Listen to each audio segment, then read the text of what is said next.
of increasingly congenial spiritual worlds, but a random series of worlds that, as Husserl puts it, form and dissolve themselves like fleeting waves. This is, of course, something like the predicament of the postmodern condition, as Lyotard describes it. Well, what is to be done? I said I'd go back to Plato. I'm not going to say just yet what he proposes as the way to get us on track. But I do want to preface everything I'm going to say here with the words that prefaced his own account of what is to be done. In the course of his discussion of what he calls an ideal form of society, Plato claims that there is a fault to all the forms of society and constitutions that have ever actually existed. A fault that prevents them from running as they should, prevents them running, that's to say, as the ideal state would run. But Plato also thought that there was a way of putting things right. And very surprisingly, he supposed that there was just one thing needful. Here's Plato speaking through Socrates in conversation with Glaucon and Adeimantus, Plato's elder brothers.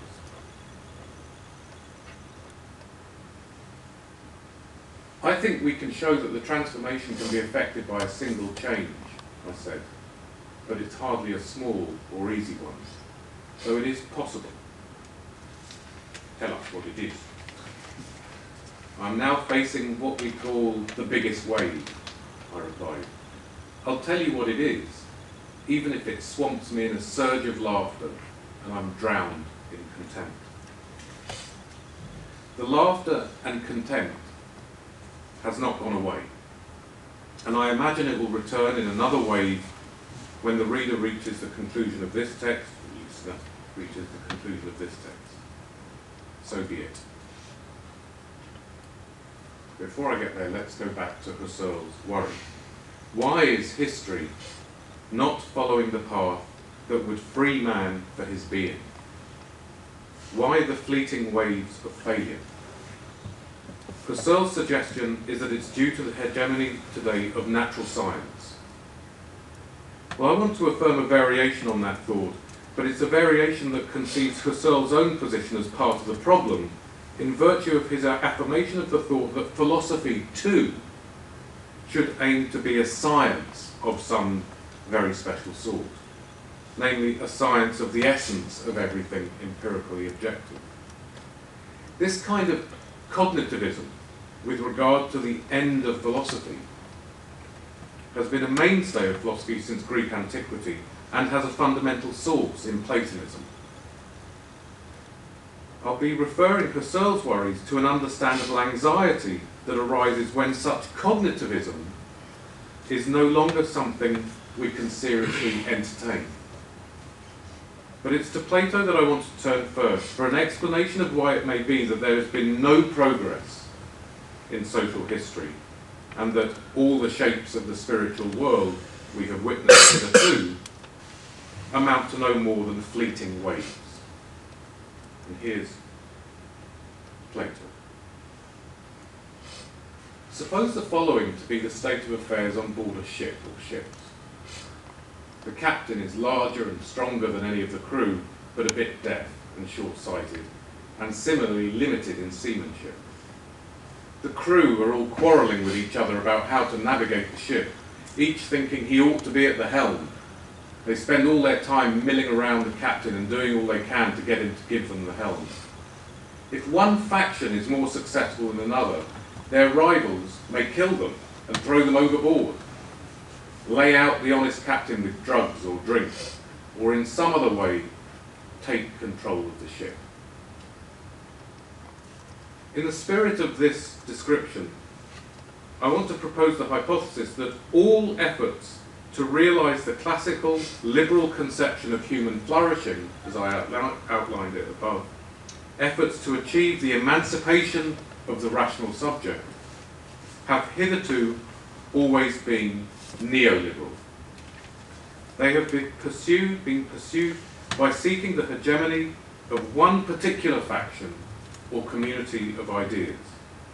And the thought here is that, like the factions attempting to seize control of the ship, efforts to optimize opportunities for leading a life proper to rational subjectivity have realized a sequence of worlds dominated by norms that belong to only one of the domains of rational life. Those who belong to the community of ideas that represent or defend the interests of just one of the domains of life take control of the whole. They take control of the ship. They seize power, becoming hegemonic, and thence, for as long as they hold the reins of power, they displace and subordinate the interests of every other domain to their own interests. Following this logic, I'll define neoliberalism in general as the limitless extension of the norms of conduct of one domain of life to the whole of life. Its administration or government seeks the performativity or optimization of the system with respect to the norms of that domain, and aims to be as efficient as possible at doing so. The guiding assumption of every neoliberal community of ideas is that human flourishing in general requires that one particular domain of life should rule. As occurs where there is performative novelty in institutional usage, anachronisms are piling up here. The liberal conception I'm describing will have only recently taken that name, and the term neoliberal is of even more recent vintage and passes for many today as a kind of catch-all for everything bad about capitalism. However, conceptually speaking, the two terms together are well suited for this discussion. Neoliberalism today should not be regarded as this catch-all bogey, but in terms of a hegemonic movement that seeks the limitless extension of the market model to all spheres of life.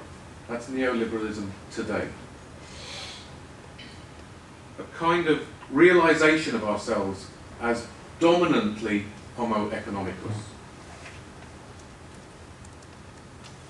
Neoliberalism in our time, then, is economic neoliberalism. It says every problem has a market solution, or a solution in the logic of markets. Using market-orientated reasoning everywhere, it aims to satisfy the conditions for human flourishing in general by aiming to maximize utility in every domain of life.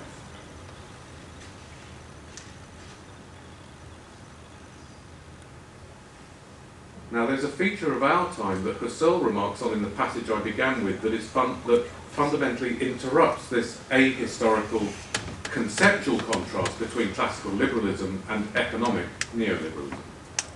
And it's a feature that can make one feel altogether despairing. Namely, the absence in our time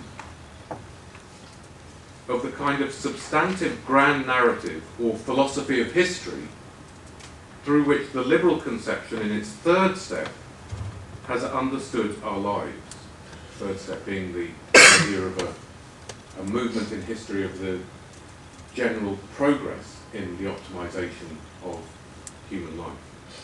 We live in a time which, whether temporarily or permanently we do not know, has more or less lost faith in such grand historical narratives. The idea of history as the emancipation of rational subjectivity, emancipation of the rational subject, is, it seems, no longer widely thought credible.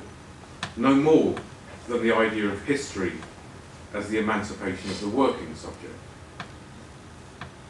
In such a time, in a time when we've turned away from such teleological meta-narratives, the only game in town for decision makers within the social world is, as Lyotard suggests, to make attempts at making the system function without undue problems, of improving the performativity of the system and of its efficiency in its institutions, of